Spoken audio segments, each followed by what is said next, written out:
পুলিশরে যদ্দুর ভয় পাই, আল্লাহরে অদ্দুরও ভয় পাই না। রাস্তার হিজড়া গুলার যদ্দুর ভয় পাই, অদ্দুর আল্লাহরে ভয় পাই না। ঠিক কিনা? হিজড়া দেখলে ভয় পান না আপনারা? ভয়ে টাকা বের করে দিয়ে দেয়, এতটুকু ভয়টা আল্লাহরে পাই না। দরজা বন্ধ করে ঠিকই আমরা পাপ করি। এজন্য যুবকরা, এই যে মাহফিলে তোমরা আসো, তোমাদের বাদ ভাঙা উচ্ছ্বাস, আমরা কথা বলতে আসলে তোমাদের ঢল নামে। তোমাদের এই ডিসিশনে আসতে হবে যে আমরা আমাদের এই চোখ দুটারে হেফাজত করব। পাপ কাজ করলে তার কাজে কোনো বরকত থাকে না, ঠিক কিনা? এই চোখের পাপের মধ্য দিয়ে আমাদের ব্রেইন নষ্ট হয়ে যায়, আমাদের ঈমান নষ্ট হয়ে যায়। এজন্য যুবকদের জন্য আমার প্রথম নসিহত, চোখকে হেফাজত কর। Lower your gauge, lower your eyesight, চোখ নামাও। এটা একটা জেনেটিক ব্যাপার যে একটা প্রাপ্তবয়স্ক যুবক সুন্দরী যুবতীকে দেখলে সে তাকাবে, সে মজা নিতে চাবে। এটা গ্ল্যান্সে একবার তুমি ভুল করে তাকাতে পারো, it's okay, it's fine, but দ্বিতীয়বার আবার মজা নেওয়ার জন্য তাকানো যাবে? এই নজরটা বড্ড ভয়ঙ্কর। আন-নাযার সাহমুন মাসমুমুন মিন সিহামি ইবলিস। এই নজর হচ্ছে শয়তানের তীর মাখানো, বিষ মাখানো তীরবানের মধ্য থেকে ভয়ঙ্কর একটা তীর। এই তীর দিয়ে শয়তান যুবক এবং যুবতীদেরকে কাবু করে ফেলে। আমরা যেন শয়তানের এই ফাঁদে না পড়ি, ঠিক কিনা? শয়তানের মিশন হচ্ছে আমাদের এই চোখের জিনা করানো। শয়তানের মিশন হচ্ছে আমাদেরকে দিয়ে বাস্তবিক অর্থে জিনা করানো। শয়তানের মিশন হচ্ছে আমাদেরকে উলঙ্গ বানানো, ঠিক কিনা? শয়তান আমাদের আদি পিতা, আদি মাতা আদম আর হাওয়া আলাইহিমাস সালামকে বেহেশতের মধ্যে যখন ওনারা দুজনে ছিলেন, তাদেরকে উলঙ্গ করেছিল না? কথা বলেন। শয়তানের ওয়াসওয়াসায় নিষিদ্ধ ফল খাওয়ার কারণে তাদের দুইজনের দেহ থেকে জান্নাতের পোশাক খসে পড়তে শুরু করেছে। তো আমাদের আদি পিতা এবং মাতাকে শয়তান যেমনি ধোঁকা দিয়েছে, দুনিয়ার বুকে আমাদেরকেও একই ধোঁকা দেয়।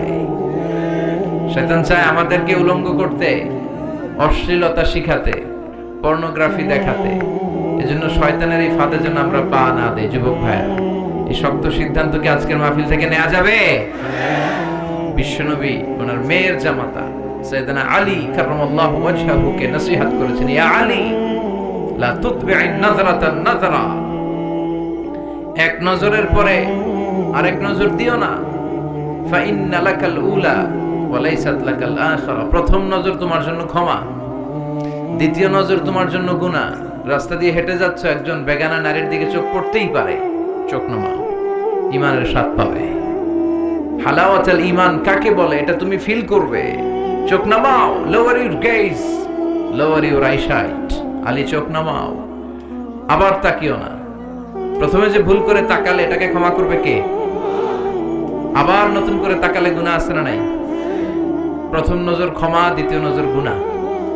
অনেকে আবার কৌশল করে, বলে প্রথম নজর যেহেতু ক্ষমা, এক নজরে আধা ঘন্টা। আছে না নাই? কৌশল করতে যেও না, আল্লাহ সব কৌশলের বড় কৌশলী, ঠিক কিনা? উনার ধরা বড্ড করা। ইন্না বাতশা রাব্বিকা, আল্লাহর পাকড়াও, আল্লাহর পানিশমেন্ট, আল্লাহর ধরা, আল্লাহর শাস্তি বড্ড ডেঞ্জারাস। তিনি সব সময় ধরে না, ধরলে ছাড়ে না, ধরে ধরে ধরে না, ধরলে আল্লাহ। নমরুদরে ধরে না, ফেরাউনরে ধরে না, আবু জাহেলরে ধরে না, কারুনরে ধরে না। এখনো অনেককে দেখা যাচ্ছে আল্লাহ ধরে না, কিন্তু যখন ধরবে পালাবার জায়গা পাওয়া যাবে না। এটা সুন্নাতুল্লাহি ফিল আরদ, এই জমিনে আল্লাহর সুন্নাত। আল্লাহ পানিশমেন্ট সব সময় দেয় না, আল্লাহ ছাড় দেয় কিন্তু ছেড়ে দেয় না। আল্লাহ কি দেয়? কি দেয় না? এজন্য নজরের হেফাজত করার দরকার আছে না নাই? সবসময় আল্লাহর কাছে পানাহ চাইতে হবে। আল্লাহ, আমরা যেন নজরের হেফাজত করতে পারি, আমরা যেন এই পর্নোগ্রাফি থেকে বেঁচে থাকতে পারি। এই যে যুবক যারা তোমরা, তোমাদের অনেক ফাজিলাত। বিশ্বনবী যখন মক্কাতুল মুকাররমাতে দাওয়াত দেয়া শুরু করেছেন, যুবকরা বিশ্বনবীর দাওয়াতকে বেশি বেশি অ্যাকসেপ্ট করতে শুরু করেছে। ওয়া শাবুন নাশাআ ফি ইবাদাতিল্লাহ, 7 শ্রেণীর ব্যক্তিকে আল্লাহ তাআলা আরশের নিচে ছায়া দিবেন। এক শ্রেণী হচ্ছে যুবক, যে যুবক তার যৌবনে আল্লাহর ইবাদত করে। এই সময়টা অনেক দামি সময়, এজন্য তোমাদেরকে মসজিদে যেতে হবে। এখন মসজিদে গেলে মুরব্বীদেরকে পাওয়া যায় প্রথম কাতারে, ঠিক কিনা? এটা ঠিক হবে না। মসজিদে যেতে হবে, জামাতে সালাত আদায় করতে হবে। মাহফিলে যেমনি তোমরা প্রথম কাতারে, এই যে সব ইয়াংস্টার, আজকে মসজিদেও ইয়াংস্টারদেরকে আসতে হবে। আমি ইয়াংস্টারদের পছন্দ করি। ইখলাসের পরিমাণ আমাদের বাড়াতে হবে।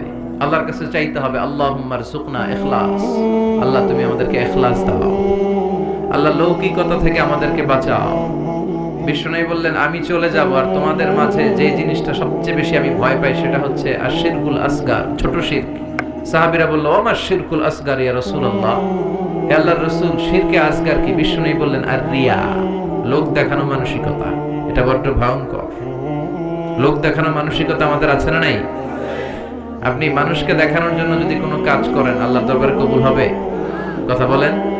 এই ইখলাস অত্যন্ত জরুরি। এটার বড় অভাব আমাদের বক্তাদের মধ্যেও অভাব। আমরাও থাকি বিপদে, আমাদের নানা ক্রাইটেরিয়া দেয়।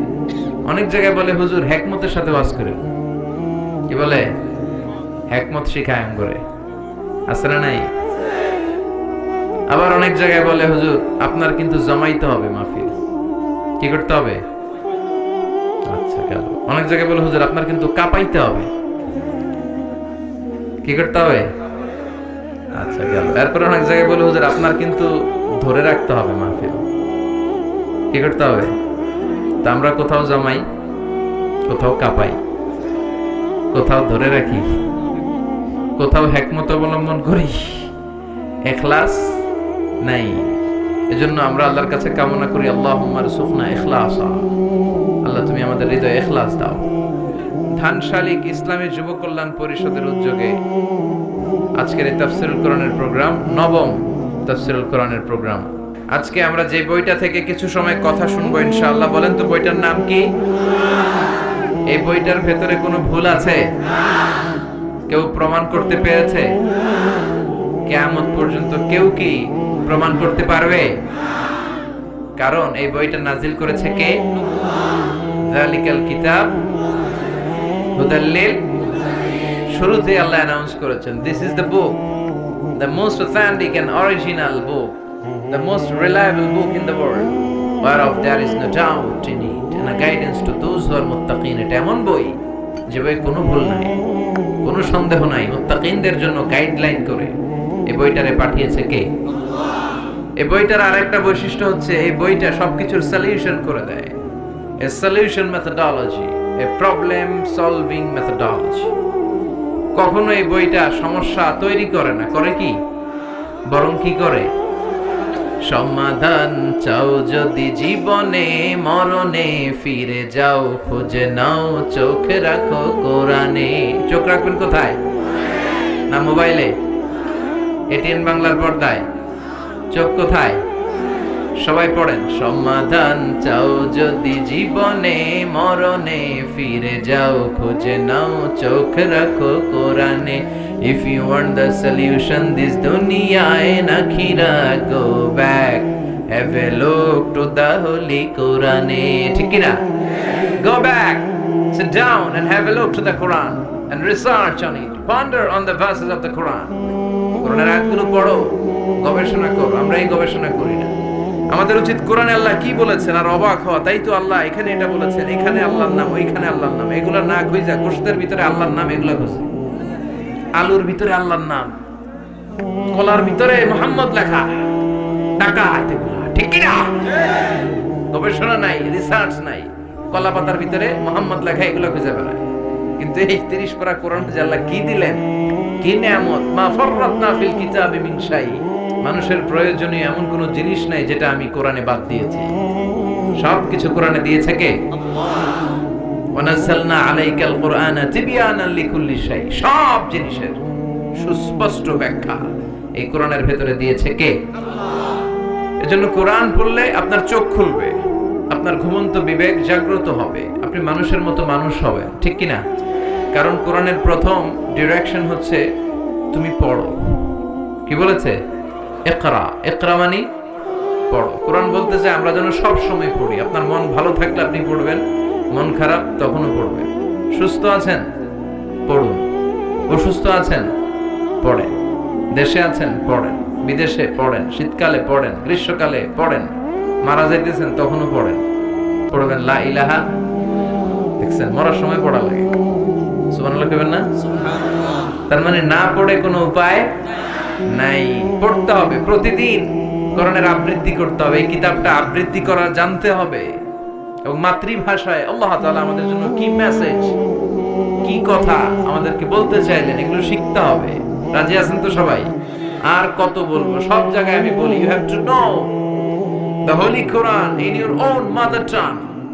তোমার নিজ মাতৃভাষায় কোরআন জানতে হবে। আমাদের হৃদয়ে এই কোরআন টাচ করে না, এর কারণ আমরা বুঝি না। মসজিদুল হারামের ইমাম শাইখ আব্দুর রহমান আস-সুদাইস যখন আযাবের আয়াত পড়ে, উনি চিৎকার দেয়, উনিও কাঁদে, মুসল্লিরাও কাঁদে, তাই না? কারণ সবাই বুঝে। আবার জান্নাতের আয়াত যখন পড়ে, সাবলীল তরাস কণ্ঠে উনি তেলাওয়াত করে, উনার মধ্যেও একটা এনার্জি চলে আসে, মুসল্লিরাও এনার্জি পায়, ঠিক কি না? আর আমাদের কোন দিক দিয়ে আযাব গেল, কোন দিক দিয়ে গজব গেল আমাদের তারাবির সময়, কি বলেন? আমরা বুঝবো কেমনে? ইমাম সাহেব তো বুঝে না, যিনি হাফেজ সাহেব উনি হয়তো বুঝতেছে না, এজন্য উনি ওই ফ্লেভারটা দিতে পারছে না। আর এত দ্রুত কোরআন পড়ে, জাপানের বুলেট ট্রেনও ফেল, গর গর গর গর করে। রুব্বা কারিলিল কোরআন ওয়াল কোরআনু ইয়ালআনুহু। কোরআনের এমন কিছু কারি আছে যাদেরকে কোরআন রহমত না দিয়ে লানত দেয়। নাউজুবিল্লাহ পড়বেন না? আমরা কি লানত চাই? আমরা কোরআন থেকে রহমত চাই, ঠিক কি না?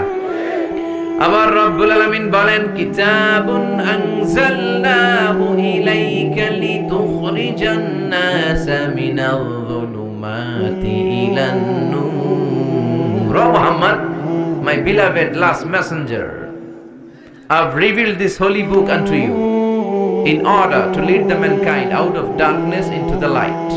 হে নবী, আমি কিতাবকে আপনার কাছে পাঠিয়েছি অন্ধকার থেকে আলোর দিকে পথ দেখানোর জন্য। সুবহানাল্লাহ পড়েন। কোরআন যারা পড়বে তাদের মধ্যে কোনো অন্ধকার থাকতে পারে? কোনো কুসংস্কার থাকতে পারে? আমাদের দেশে কুসংস্কার আছে না নাই? কথা বলেন। আমাদের দেশে অনেক ধরনের কুসংস্কার আছে। আমাদের দেশে বলে যে জট কলা খাওয়া যাবে না, জট কলা খেলে নাকি 2 বাচ্চা হয়।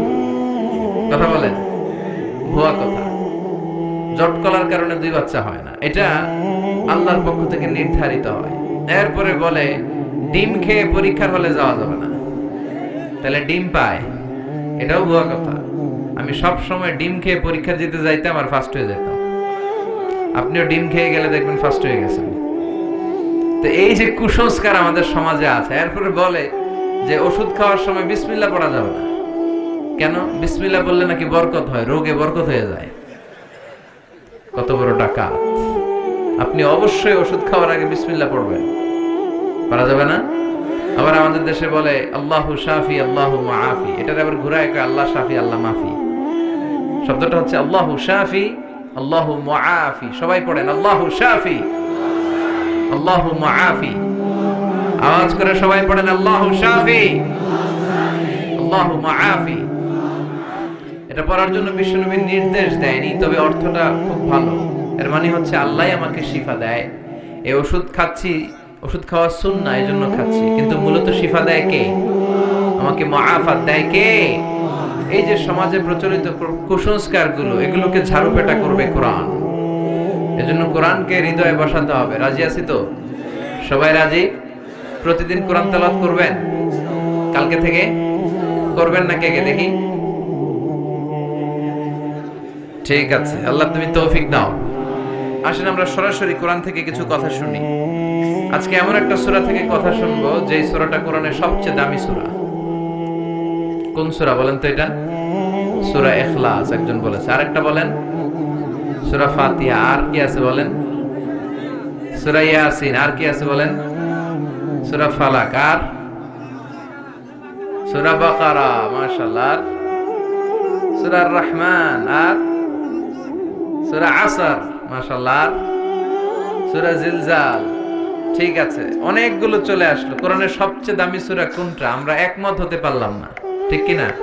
আমরা আসলে একমত হতে খুব একটা পারি না, তাই না? নানা জনের নানা মত।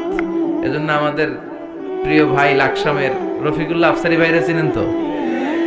খুব মজা দিয়ে কথা বলতে পারে, স্ল্যাং ইউজ করে আর কি, খুব আঞ্চলিক ভাষায়। এই আঞ্চলিকতার একটা সৌন্দর্য আছে, আঞ্চলিকতা দিয়ে মানুষের হৃদয়ে পৌঁছা যায়। এই নোয়াখালী ফেনীতে আইসা যদি আঞ্চলিক ভাষায় আমি কিছু কথা বলতে পারতাম, বুঝতেন ভালো, ঠিক কিনা? ফেনীরে আপনারা হেনি বলেন না তো? হ্যাঁ, আর বাড়ি হেনি, আরাসাই রেনি রেনি। তো আফসারি ভাই একটা বই লিখেছে, নানা আলেম নানা পথে আমি যাব, নানা আলেম নানা মতে আমি যাব কোন পথে। তো আমাদের মধ্যে ইখতিলাফ নানা কারণে হয়েই থাকে। আমি একটা টিপস দেই, ক্লু দেই, এখন বলতে পারবেন যে কোরআনের সবচেয়ে দামি সূরা কোনটা? বলেন তো, কোন সূরা ছাড়া নামাজ হয় না? হ্যাঁ, তাই নাকি? শিওর? কত পার্সেন্ট? 100% শিওর? আচ্ছা, আমরা যদি সূরা ফাতিহা ছাড়া নামাজ পড়ি, নামাজ হবে না, কিন্তু আমাদের বাইতুল মুকাররমের যিনি খতিব, উনি যদি পড়ে তাইলে তো হবেই, হবে না? কাবা ঘরের ইমাম শাইখ আব্দুর রহমান আস-সুদাইস, বুঝে শুনে করেন, কিন্তু উনি যদি সূরা ফাতিহা ছাড়া নামাজ পড়ে, নামাজ কবুল হবে? তো যেই সূরা ছাড়া নামাজ হয় না, এই সূরার চেয়ে দামি সূরা আছে? বিশ্বনবী এটাকে বলেছেন আযমুস সুওয়ার ফিল কুরআন, কোরআনের সবচেয়ে দামি সূরা। সুবহানাল্লাহ পড়েন। এই সূরাটা আউয়ালুস সুওয়ার নাযালা কামিলান মিনাল কুরআন, কোরআনের সর্বপ্রথম নাজিল হওয়া পূর্ণাঙ্গ সূরা। সুবহানাল্লাহ, সুবহানাল্লাহ পড়েন। এই সূরার আগে কোন সূরা পূর্ণাঙ্গ একসাথে নাজিল হয়নি। 5 আয়াত, 10 আয়াত, 3 আয়াত করতে করতে নাজিল হয়েছে, কিন্তু এই সূরাটা একসাথে এট এ টাইমে পুরোটা নাজিল হয়েছে। সুবহানাল্লাহ পড়েন। এই সূরাটাকে বলে প্রিফেস অফ দ্য বুক, ফাতিহাতুল কিতাব, ইন্ট্রোডাক্টরি সূরা। কোরআনটা খুললেই সর্বপ্রথম আপনার চোখে যে সূরাটা পড়বে, চিল্লায় বলেন তো সূরাটার নাম কি? সূরাতুল ফাতিহা। আবার বিশ্বনবী এটাকে বলেছেন উম্মুল কিতাব, কিতাবের মা। এই কোরআনের একটা মা দরকার আছে না নাই? আমাদেরও মা আছে না নাই? আমাদের যেমনি মা আছে, এই কোরআনেরও একটা মা আছে। বিশ্বনবী বললেন কোরআনের মায়ের নাম হচ্ছে সূরাতুল ফাতিহা।